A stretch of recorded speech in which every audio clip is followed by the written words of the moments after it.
everyone, welcome back to Soul Talk, the show where we dive deep into stories of resilience, purpose, and growth, conversations that remind us it's not just about success, but about what it takes to keep showing up for what we believe in.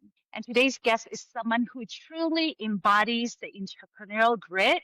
He's one of Malaysia's earliest e-commerce entrepreneurs, a digital marketing enthusiast, and a true outdoor lover. The founder of award-winning brand TAHAN Outdoor, which was formerly known as PTT Outdoor. He's also nicknamed Boster Paling Outdoor. And if you ever scroll through his content, you know he's not just about selling gear, he's about sharing knowledge, building community, inspiring people to get out there and experience the outdoors. Listen, in this episode, we're going to dive into from passion to brand on how he turned what he loves into a thriving business and the journeys of highs and lows that come with it.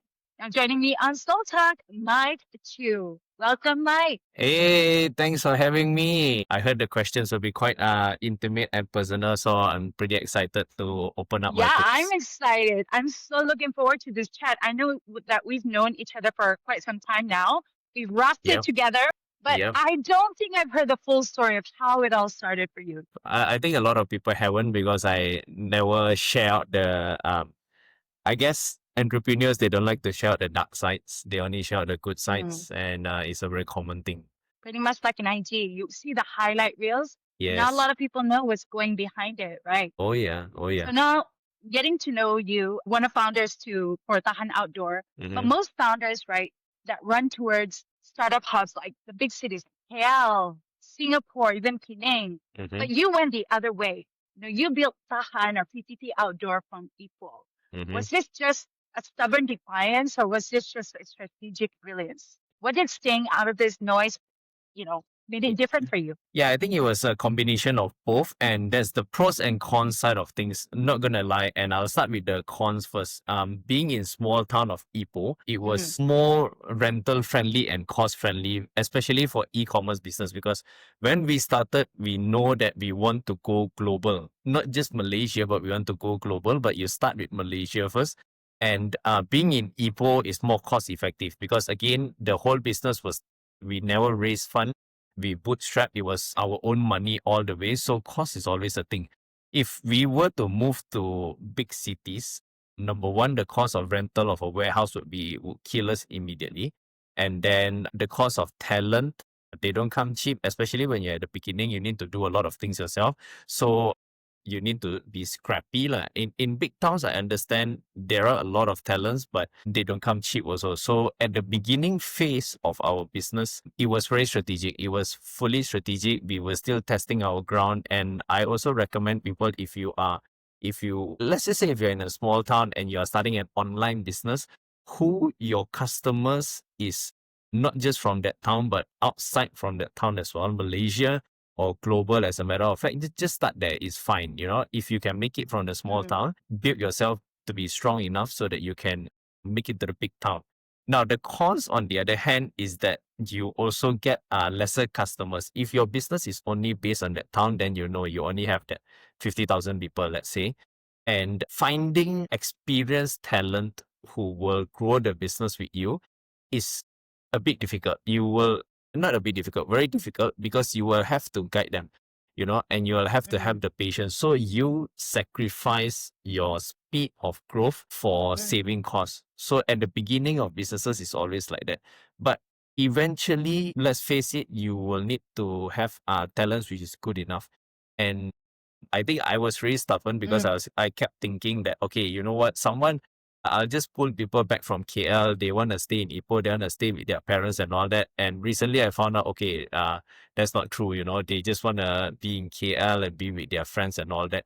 So we also have to find other ways to get talent. And if not, without talent, your business can't grow. That's just a fact. And stubbornness won't bring me that far also. So it was more of like a strategy in terms of getting your costs down first, especially being a Yes. startup, right? Yep. In the beginning, where it has to do with like, of course, rental costs. But I do know that you have a warehouse in KL, if I'm not mistaken. Correct. So, This is four after so years, many years. yes, after many years of building the business, eventually we outsource our warehouse to KL.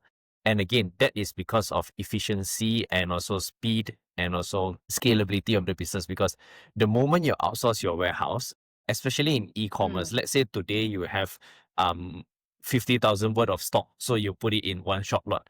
But what happens tomorrow when you have 100,000 worth of stock? So are you gonna mm.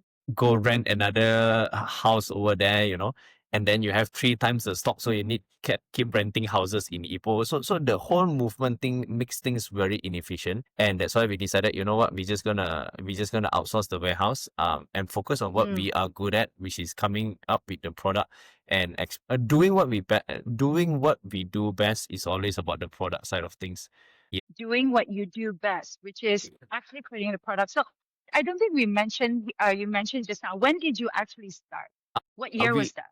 we started in 2016 actually. So it was seven, Mm, 8 years ago. For the first 4 to 5 years of our business, it was up and down, and we were mostly selling other people's products. So we were reselling lah. So we were reselling. We take it from other brands and then we sell them. And eventually we found that things that we wanted to customize with other people's brand, you don't have a say. So I can see that okay, yeah. this brand super awesome, but I would like this to be changed to cater to the market. And they're like, okay, no, we're not interested. So in the end, for the past 2 years, we decided, you know what, we're just gonna build our own brand. We are good enough to build our own brand, and it's a mindset that I had to hammer in first. We are good enough. We can take that challenge. Let's start Tahan. Although we didn't have that much money at that time because it was after the COVID bloodbath, right? So that was another story lah. But yeah, that's how we started. So it's 7 years now. It's so fast. More than that. Yeah. Wow. I actually started my travel business as well, like I think late 2016, and it was just like immediately starting with what we know, which was Yeah. whitewater rafting because we love the outdoors. So 2016, you started by selling other people's things, other Yes. products, but they were not willing to change as per what customer feedback, the feedback that you got from your customers, right? Yeah. And then you mentioned just now during the pandemic, after the pandemic, or was it during the pandemic that you decided, let's start with our own brand? It was after the pandemic actually. So the story is during Mm, the pandemic, the business almost didn't make it through the pandemic because everyone was buying online, but no one can go out. All the e-commerce businesses were celebrating at that time because yay, everyone's buying online. Sales is 2, 3 times. And then we were struggling just to keep the doors open because yes, everyone is buying online, but no one can go out to camp and hike and all that. So we were just trying to struggle to go buy. And then eventually, mm, when the COVID passed, that was when the revenge camping started. I don't know if you remember, but that was wow. the revenge. Everyone started going out camping and it was a Yes. trend thing. But I also did not catch that wave because our money was almost finished the money to survive during COVID, just to pay rent, to pay people. So we didn't have money to stock in any stuff. And we didn't also catch the post COVID trending camping season. So it sucks like it sucks to see everyone wants to buy stuff, but we don't have the stuff. Everyone always says stock habis. So we decided, you know what, with whatever money that we have left, we only got two choice. One, we close it down. Two, we start our own brand and we restart the whole thing. And that was the story 2 years ago when we restarted Tahan and we decided, you know what, we can survive this. Let's just start Tahan, and that's the story until today lah. So we used whatever money that we have. We started rolling it back into product creation, and then 2 years later, this is what we have, and it's still a long journey to go. And I also want to add on that it sucks a lot when you start your own brand when you don't have money, because starting your own brand is the Mm. worst thing. Is the worst thing to do when you don't have money is to start your own brand, and somehow that was the only choice left for us, right? So we survived lah. That relates so much to me. Like I could feel the suckiness from Yeah, that.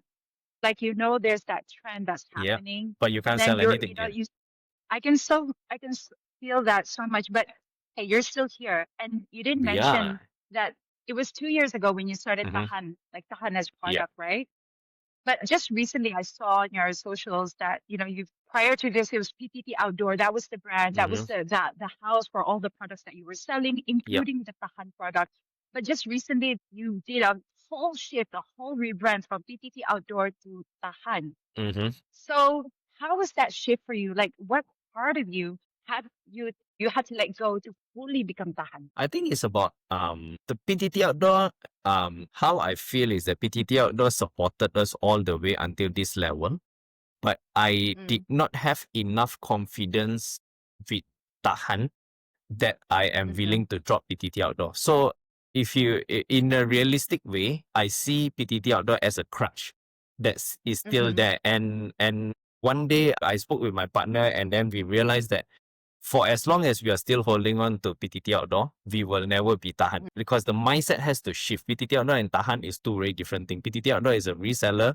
TAHAN is the brand itself. So the moment we stop and we've rebranded, our whole mindset shifted to we are a reseller company to we Mm-hmm. are the brand itself. And the trigger point Mm-hmm. was that we had such a strong community and such a strong range of products that we have developed over the past 500-600 days, right? That we are confident, you know what? Pull the plug. We have to be TAHAN now. We have to think like TAHAN. We have to change to TAHAN. And then our aim is always to go global with our product. And that was the trigger point. PTT Outdoor is a crutch. And then, is that moment where you let it go and then you learn to walk again. Mm. And Yeah. that must be very scary for you. I mean, like you're talking about this huge, like you mentioned, PTT Outdoor was like crutches. It's something that you've been like pulling for the last Yeah. what almost 10 years. Yeah. And then to make that whole leap, to make that whole mindset shift, it must feel scary. Like, how did you overcome that? It was scary, but to be honest, I mean, I wish I can tell you that I just woke up one day and walked through the fear, but we planned a lot. The Mm, whole transition planning took about 2 months with the team, how we are going to transition it, what kind of content do we come out to make it funny so that people understand. But prior to that, people started knowing us. It was mixed. So funny thing is, I always go hiking last mm, time, and people see me and they know me. And last time they start calling me, they were always, hey, PTT. They don't call me Mike because some don't know my name, but they call me PTT. And then eventually we noticed that, hey, you TAHAN kan? And then there was a mix between PTT and TAHAN, and then we are like, okay, I think this is one of the point. People are getting used to TAHAN already, so we slowly transition over. We did some creative content like PTT, kenapa PTT nak tutup and all that, those kind of shocking content. And then we communicated it very well as all business. mm, I think we are off the startup phase where I'm a bit reckless. Now I'm a bit more analytical and steady lah. So we communicated it. Tell them 1 week, hey, in about a month, we're gonna shift, and then we're gonna shift, and then we tell them progressively we're gonna shift, and then we are shifting, right? And then we mm-hmm. rebranded the website, did the whole website, and then the first 2 weeks, not many people came. Then I was like, oh shit, should I turn back? Is this a bad choice, right? And then eventually people started picking up, and it's like, oh, okay, this is the new website, because they never seen it before. Is the whole color Yeah. scheme is different. One is blue and black. One is white and black and orange, Yeah. right? So they thought it's a scam site and all that. All those happened in that period of 1 month, and then things just smoothed out. So that was the transition period, but it's faster than we expected, because transition period, I mean, it's almost like a new brand. Some people would take it like 2-3 months before they actually got used to it. Well, we did it in 1 month, which is quite impressive. I think it's also because the build up, because I've been seeing you all, you were still under PPT at that time, Mm-hmm. and it was always Tahan products that really differentiate you among like other sellers in the market. So I think I've been telling you already, why did you just call it Tahan? Why did you Yeah, just yeah, call it Tahan? But I mean, I'm sure there are things that you have to overcome and really plan. It's not as easy to rebrand, yeah, and like you mentioned, you did it progressively. yep. So there was a strategy to do this. And so congratulations on the whole rebrand and identity shift. Like, Thank you. Yeah, it's exciting. It's just forward from here on. right. Like don't look back, just believe in this. Like keep going. You know what we're doing is right. Exactly. But like you mentioned just now, you used to always like go hiking and I know you're very outdoor.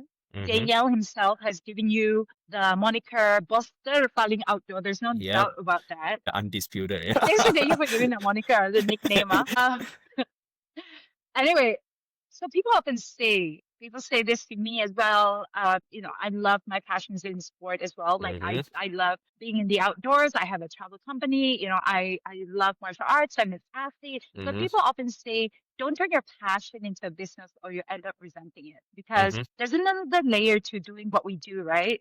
For someone like you, it's being in the outdoors is no longer something that you're passionate about. It's something that you must be there because it's part of Mm-hmm. your business. So was there ever a moment when you're running either PTT Outdoor or Tahan where you're no longer, you don't see it as like a hobby anymore, but it's something that you must do? How do you keep your passion alive when your passion is now your business? I heard of that quote. It's one of those that I don't agree with. There's a lot of quotes, other quotes out there that I don't agree with. Also, I think you should combine your passion and business because that is the only thing that will drive you for the long term. And I say this with all honesty because let's just say I'm good. I'm good at e-commerce. I know how to market products online and all that. I can sell if I can sell chairs if I want to, office chair or whatever, and I can make it work. I believe that because of my skills. But do I have the passion to sell office chair for 10 years and to build the best office chair in the world? I personally don't think so. I am not that interested. But do I want to build some of the best tents in the world or some of the most janggeh hiking stick in the world, right? I am Mm, pretty excited about that. And that's why I think people really should take it with a pinch of salt. Yes, you can combine your passion with your business and also not resent it because I don't resent it at all. I still have that kiddish feeling when I go to camping or when I go to hiking. One of the thing is I like to see other people's equipment. And contrary to mm, popular belief, I don't hate the other equipments. When I see someone with a Solomon bag or whatever, I'm just gonna go and touch the bag and just see what's the material, try to lift it, see how light it is. I still do it until today. Or my eyes are always looking at what kind of shoes are they wearing, what kind of hiking sticks are they wearing. Just based on the color, I can tell everything. And my partner, on the other hand, who likes camping a lot, he will go and scan all the campsites. He will know which item and which item. And until today, we talk about it like we are kids. And whenever there's a new innovation in the camping industry, some of them made by us, some of them made by others, we are like, oh my God, this is so freaking cool. I want it. I want that thing from my competitors so that I can take it and use it as my so I really do love the outdoors. I think there is a lot to be explored in the outdoors. And if you have the passion for a certain subject, I feel that you can bring it much further. I mean, you can agree, like to do what you do and to reach where you reach in sports, you really mm-hmm. gotta love the sports to wake up at so early and just go and do BJJ and all that. Or if you don't love it, you wouldn't want to do it anyway. And that's why I don't agree with the quote. Don't you think so? Like you like travel, you like the sports, right? Yeah, no, we've got to love what we do because we know this whole entrepreneur journey, having a business, running a business is gonna drain you out. Like looking, it's so beautiful outside, but you've got to at least love what you do, Yeah, love yeah. what you create. I love creating things. For me, like, I think if at least like you love the things that you create, you love the things that you are, the business that you're in, I think that's gonna keep you, help you sustain in the long Exactly. run. Especially when the rubber meets the road, when things are gonna get hard, you at least gotta love what you create. Yeah, most of the successful business that I know, which is the weird, quirky ones, right? They Mm, really love the product. They just love it more than anyone else. Like there's a crochet business. I don't know if you know those people like to do I the do. anyaman. Yeah, they know crochet so much more than any other people in the world, and their business is they're just happy selling crochet. They could have sold anything, but they just sell crochet stuff and like wow. It's those business where you think wow, like that also can. Some people just enjoy, uh, selling socks or whatever, and that they do it themselves. Mm. So be it lah. You like it, then it's okay lah. Prior to PT Outdoor, were you ever in any other business or industry aside from like Um, outdoor adventure gear? Oh yes. Before PTT Outdoor, I was actually working at the Mm, IT industries. Computers, you're selling softwares and all that. Not something I'm hyper passionate about at that time. mm, But because it's part of job, I still do it anyway. But mm-hmm. not the first business. I mean, I have small businesses before this. Yeah, PTT is the big one after I graduated and I started working, and then it was PTT from here on. Right. And it has to take a huge amount of belief for you to make that thing, right? From like working to of course starting with other businesses to then having your own brand. Now I remember Mm-hmm. us chatting, we talked about having this like limited belief. You actually told me like paper walls, and I was like, what paper walls? Mm. And then you mentioned to me is those like invisible barriers that we put up or we build for ourselves. What's one limiting belief that you carried for far way too long? And what finally made you call out your own bluff, your own life? My own shit. Am I? Yeah, I think over the years there has been many paper walls that I have burned down. I don't only push them nowadays. I just burn the whole thing down and then just walk. It is from, I think the biggest one this year is the belief that our product is not good enough. And it might be shocking because we have really good products. Everyone thinks we have really good products, but when I personally look at my products, I'm like, it's not good enough, lah.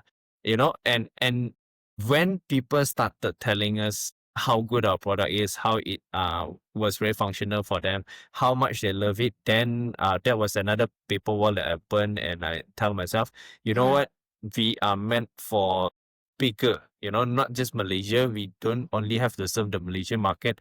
We can serve the Singaporean market. We can serve the Australian market. We can serve the world market for as long as they have a deep need. And they do have a need for this product because you tend to play small when you are in a small place. And I am Yeah. guilty of that as well because I'm in Ipoh, very tunnel vision, very silo minded. So, and then I also play smaller, like, you know what, we are not good enough and all that. Then the proof started to come, the confidence started to come when you see the real result and people are telling, hey, your product is good. I didn't know, this brand is from Malaysia. It looks not from Malaysia. And then eventually I built up enough courage to just say, okay, you know what? Go back. That's one way lah. Like, let's just build this for as far as we can, even far out of Malaysia. So paper wars is in every people, is in every person. There's Mm. always a lot of limiting beliefs in no matter how successful, quote unquote, you are, there's always a lot of paper wars. And I think if there's any advice that I would like to share with the people listening is you have to ask yourself just one question. Is this true? Whatever paper wars that you have in your head, right?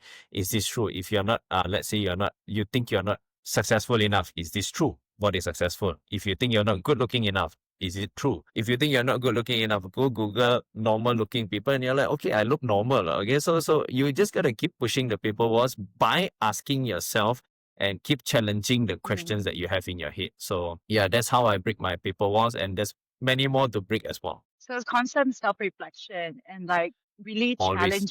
challenging those limiting beliefs as people will, because everyone has it.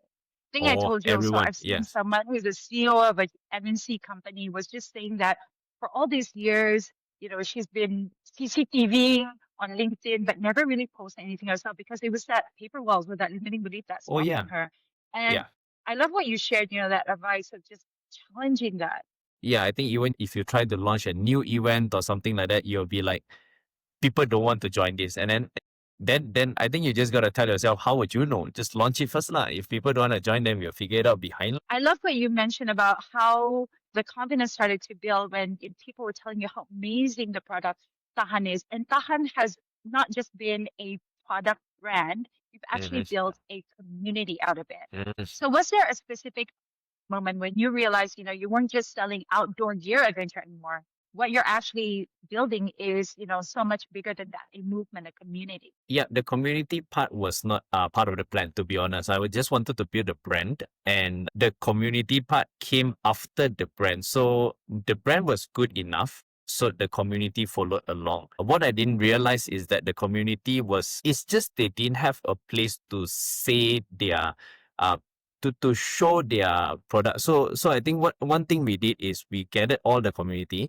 and we told them, hey, can we start the most basic thing, the most free thing in the world? Can we start a WhatsApp group? And that's where we discuss about camping items. That's when you all can give brutal feedback. And that was another paper wall because the question for myself is, what if we build a community? What if our product is not good enough and they start kecaming us in the community? Then everyone in the community knows that, hey, this product is not good enough. Then me and my partner decided, oh, if they kecam, good lah. That means our product is not good enough. And that's why is the most on ground feedback that you can get about your products is in the WhatsApp group. If they don't like it, if they scream about it, fantastic. As a matter of fact, I don't want to hear good things. I want to hear bad things. I want to hear what's wrong with the item. You know, how did the wind blow it away and all that. And then that's how we started to build the WhatsApp community. Now we have 4 of them. Each group is talking amongst themselves. It's huge. And hopefully in the future there's many more of them. I'm very active in them. And we just discuss about, hey, where is TAHAN going with this? If there's what do you think if this is not good, if that is not good? And from there, I realized the power of the community. And when they go out and when they use the product, they are proud of it. And that's another aspect of the community. It's not just the brand, but when the community members use it, you feel an association to the brand. Like, hey, I'm part of the TAHAN community. Although not everything is TAHAN, but feel for TAHAN, right? And I care about this brand and I want to build this brand. So even we do our customer support right there in the community, just to show that, hey, we actually care. And if we screw up, which we did, we apologize in the community, we pull everything back, and then we say, okay, we'll do better, and then we launch another time, which happened before. So community aspect was very important for us. After all, camping is a very community thing. I don't know if once you patch out your tent, you go talk to the next door, and then you go walk around, you talk to everyone, right? It's a very community kind of business. It is. It is. Like we've participated in one of the events, actually collaborated one of the events in Padas where you actually sponsored as well. Yep. And what we Yep. noticed, like, there's just a lot of like camping community. It's pretty huge. But I love what you mentioned. Like, it's not just yeah, it's not just you're building a community or people who are just following there. It's actually kind of like your study group, right? They would give you feedback of what's good and what's not, what things are need to be improved. Tell us, maybe if you don't mind, to share us, like, did you receive any like negative feedback from what was the most teachable moment like in that community group? Like a feedback that given you some really, really big insight to your product. I don't think there was a extremely bad one. Not that I remember, to be honest.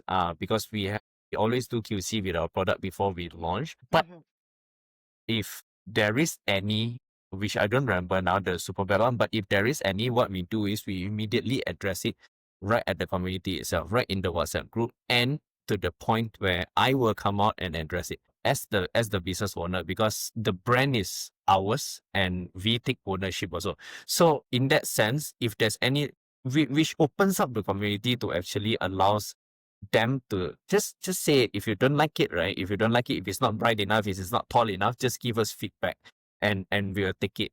If anything koyak, if anything is not good, just tell us and we will improve. And we show that, hey, we promise we will improve, and the next version we usually do improve it, which means that we are listening. Nothing too bad that happened in the community.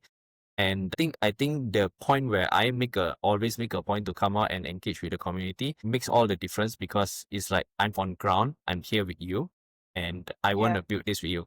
So whenever we have any point of success also, for example, any collaborations or we are launching something new, even the community feels proud to be part of it, right? It's like, hey, I give enough feedback that, hey, they are growing also. So it's a fun journey. It's honestly a very fun journey to be with. And I remember quite a lot of the members, not because they buy, but because they are very vocal about their feedback and all that. Yeah, so that really helps a lot. That's great. And I love how you really prioritize building this community first before profit. It's not just about selling to them, but you really give that sense of trust.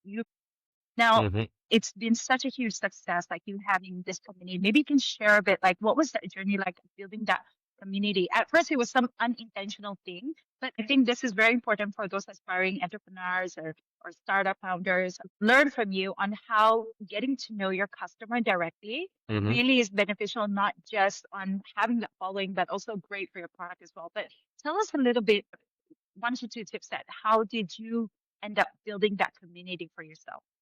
So pick we pick the pioneer community, and the pioneer community is people we identified who initially did quite a few purchase from us. Not necessarily the highest spender, but they bought most of our range of items. So that was the pioneer community, and we reached out to them personally, like, hey, we're gonna start a WhatsApp group. If you don't mind, I'm gonna add you in. And this is the purpose of the WhatsApp group. Keep it within the same purpose lah. And from then on, whoever that buys from us, we actually have a join our community for tips and cool camping sites and activities at our after the checkout page. So you can just click a button to join our community, and if they want to, it's open. That way, we filter out people who really wanted to join the group. No, there's no point adding in 10,000 people and then 9,900 of them actually don't talk anyway. So people who really want to join will click that button and they will join it naturally. They may want the information or to be part of the community. So that's how we built it from there. From the first 100, now we have about a couple thousand already, which is Mm-hmm. huge. And I also still owe my community. If you guys are listening, I still owe you the camping meet. I know I keep telling it, but it's just very busy. They've been asking me to organize a camp meet.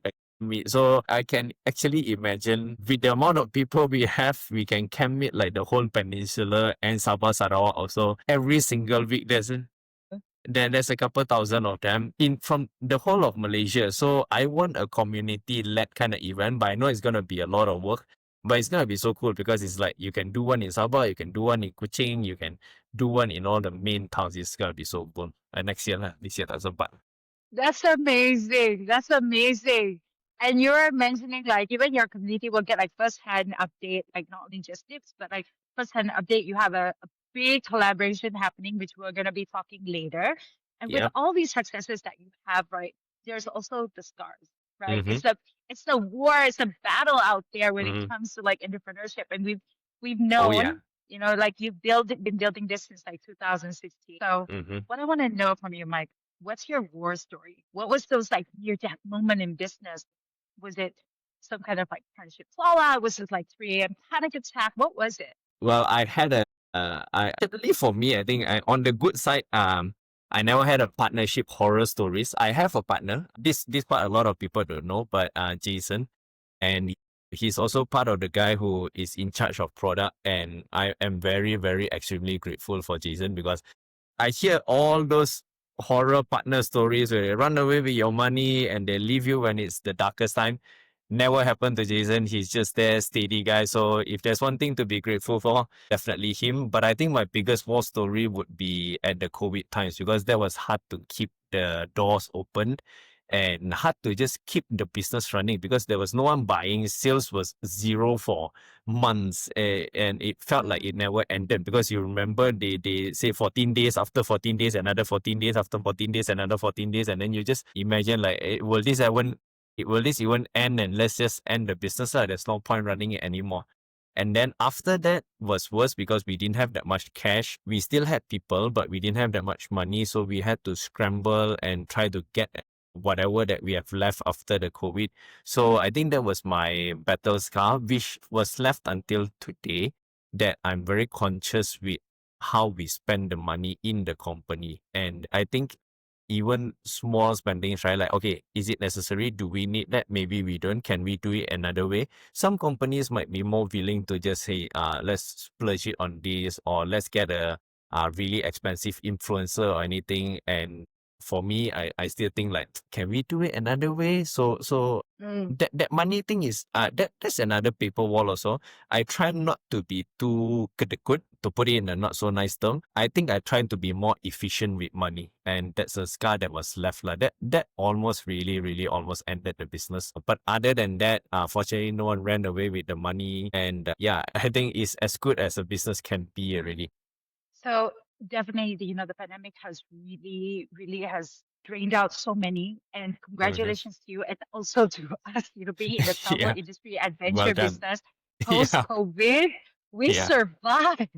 We survived. But yeah, it has Zero to be a sales, lot. man. I know. I Yeah. know. All those, like I say this, the stumbling blocks will then become our building blocks. And like you Mm-hmm. mentioned, if anything, it has made you more conscious in spending. And yeah, let's get into that about the unglamorous math, the Mm. finance. Yep. Us as Yep. creators, as like product planners who just Mm-hmm. love doing what we do. But Mm-hmm. in the end of the day, it's all going to relate bookkeeping, about finance, the things Yep. that people are scared to talk about, that Mm-hmm. is very important. In fact, the backbone of every business. So Oh what's yes. like during the COVID, right? What is it that the financial sacrifice that you had to make? in order to keep the lights on in your business?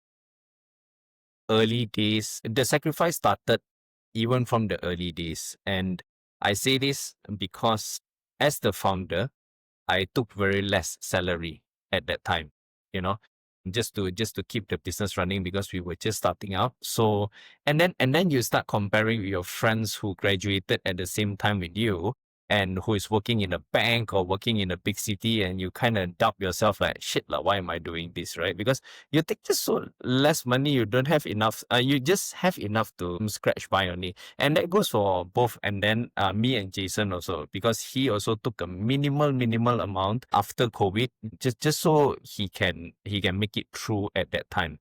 And I gave him the privilege of taking a bit more in terms of financial because he has a wife and a kid to take care of. So I would rather, I don't take that much. It's okay lah, because I don't need to spend that much. It's always the people first. I make sure the team members are all paid and fed, before you actually even take anything for yourself. And for many years, the business is good, but we also don't take dividend because whatever dividend that we have, we roll it back into the company in terms of stocks, in terms of development, research, R&D, so that we can have better. So it's a lot of patience used to just try to reach a point of the company where you can take a more comfortable salary, and it takes a lot of time. One, and to be honest, until today, me and Jason, both our pay, let's just say, is not even equivalent to a senior position in an MNC company, and we are both quote unquote CEO and CFO, right? But by remuneration, we are far from that. And I say this in a very realistic way, and not that we don't care about money, not that we are very noble, but we have to keep that mindset that we are working towards something that is bigger. We are working towards perhaps a bigger payday somewhere down the road, and we have to sacrifice the current a bit, but not until the point we have to sleep at the street lah. Okay, we still have a roof over our head and all that. So in the startup terms, a lot of things are glorified. If you are really a scrappy one, there's no beautiful office. There's no unlimited food in your office. There's no unlimited electricity or whatever. There's no fastest laptop. You just have to be very scrappy and go on with it. But if you really believe in the mission and you really believe, hey, this is the path, I can do something big, it is what it is. And just make sure the team members are well paid and you don't run away with their money. There's too many stories in the media where the founders are very well to do, big house, nice cars, and all that. I can tell you honestly, 90% of us are not like that. That 10%, they're just trying to sell your course. So that's the reality of the startup world. I totally agree. And I so relate to like everything, I'm part of that 90%, as you said just now. And what really like hit me just now, right, was like this whole thing of like seeing your other friends, like drawings, like Mm, stable pay. There's always that. I hear this from other business owners as well. Like sometimes you feel like you want to reel back. You're like, maybe it's better if I get a full-time job. Oh, is this even worth it? Is it even worth it? See, I've been there too. I have been in that position as well. But then you know that, when you believe in the product and the service that you are providing, that stops you and keeps you still on track, the whole big purpose. But yeah, having to say that, right? mhm. Down the road, would you consider having an investor, or are you you and Jason will try to make it both your own way? Are you Um, willing to sacrifice the equity for Oh funding? yeah, yes, for sure. I actually don't see, we are not trying to swim against the current, so to speak, but we are being smart about it in a privileged way that we don't have to rush for it. Like I'm not desperate for it, but what we really, really want is most probably an investor who is strategic, who can say that, hey, here's a bit of money, putting even aside the money, right? Hey, I'm coming in as an equity investor. I can bring you from this point A to 10A, or 10 times of A or 5 times of A, because I already have the experience to help e-commerce or DTC brands grow to that level. And here's my testimonial, right? And then I'm like, okay, let's talk lah.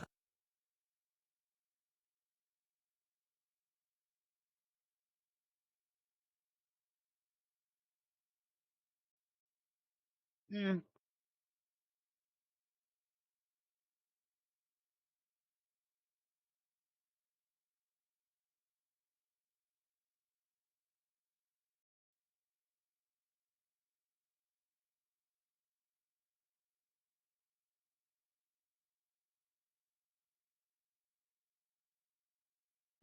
Thanks so much for being so transparent. I know it's not easy to talk about money. It is, in fact, for me, like, let's talk about that. Why have to be scared? But like some people just, they're scared about the subject.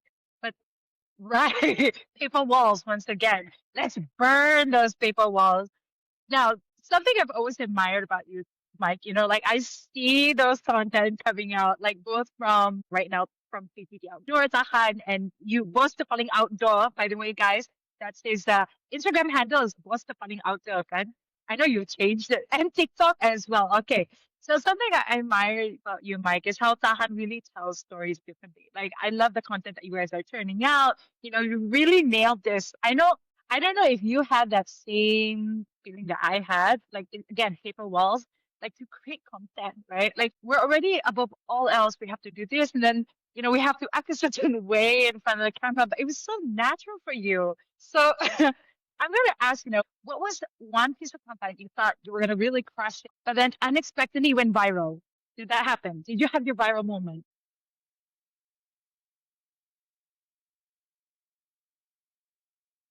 Mm,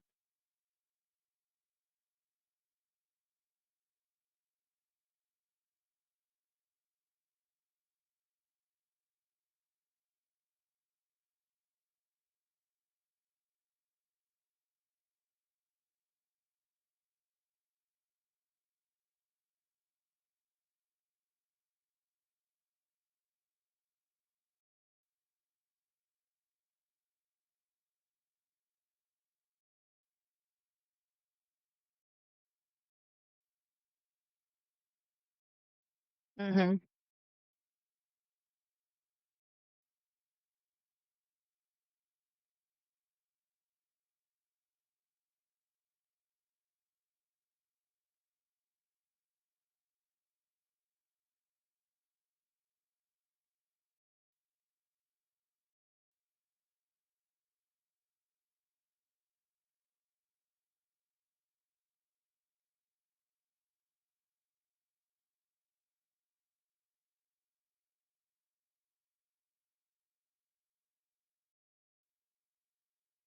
Mm.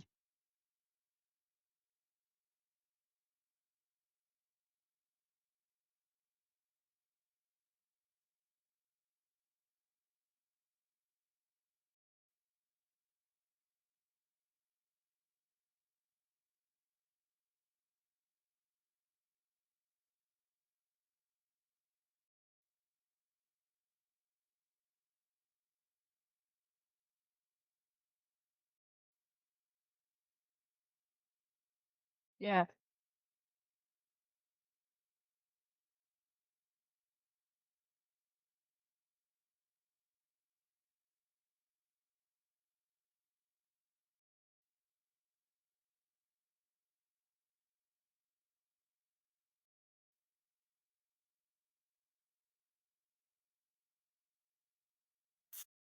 Day and age, right? Being yourself, being genuine. And I think one of my gift is that I'm a bit funny.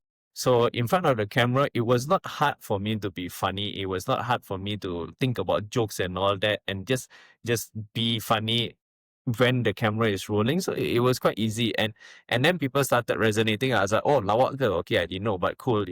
And then eventually you build on that. That's great because you're such a natural in doing that. Like you said, like, was it always like at the drop of a moment, you feel like, okay, you know what?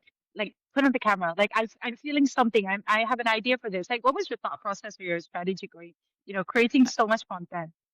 I think previously, yes, it was more drop of the moment, like, hey, I got a content idea. But then it started frustrating out my video editor because he would be doing things halfway and then we're like, it's on, hey, let's go shoot content. Then because he can't reject me, but I know he's a bit pissed off. So eventually, whenever I have idea, I write it down first nowadays.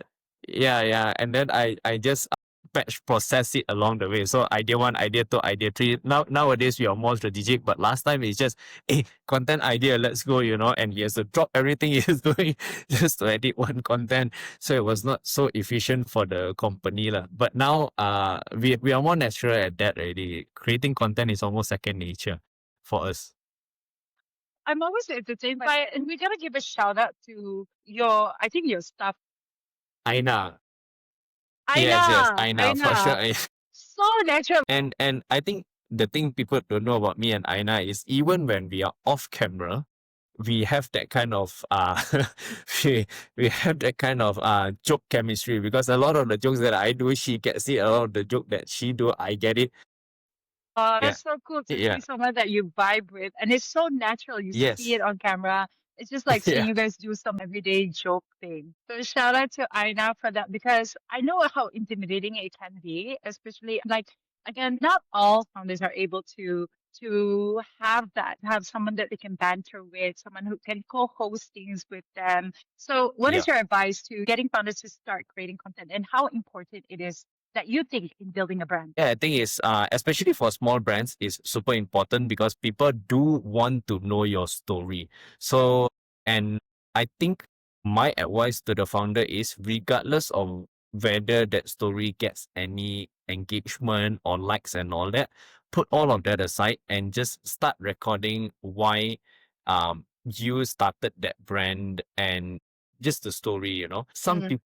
Some people actually look down on the fact that only 53 people viewed your video, but they have no idea that 53 people actually is one classroom. Imagine you just get to talk to that one classroom for every single video that's 53, 27, you know, 85, and then it goes 150, and before you know it, 1,000 is a day one, you know, 1,000 is a day one. If 1,000 people actually looked at you, you know, making jokes and all that, that's huge. How often do you get to speak to a day one, right? So just tell out your story. It doesn't have to be polished, it doesn't have to be edited. I think everyone has a story to tell, and I think the Mm, paper wall before everyone tells a story is no one wants to listen to my story. If you can mm, burn that paper wall down and just tell your story, okay, you know what? No one wants to listen to your story. It's okay. Post it anyway. You know, your story is not important. It's okay. Post it anyway, right? Someone out there will resonate with your pain, whether you're a mom who started a business for your baby because your baby is not feeling well, or your dog is not feeling well and you started a you know, pill for your dog which helps your dog heal or whatever. You know, there's always and people resonate with stories now. Like our story is we started outdoor brand because we can't find things that are suitable for us, which is the truth, or affordable enough. So we don't tell that much to that part of the story anymore, but we still tell stories about the outdoors.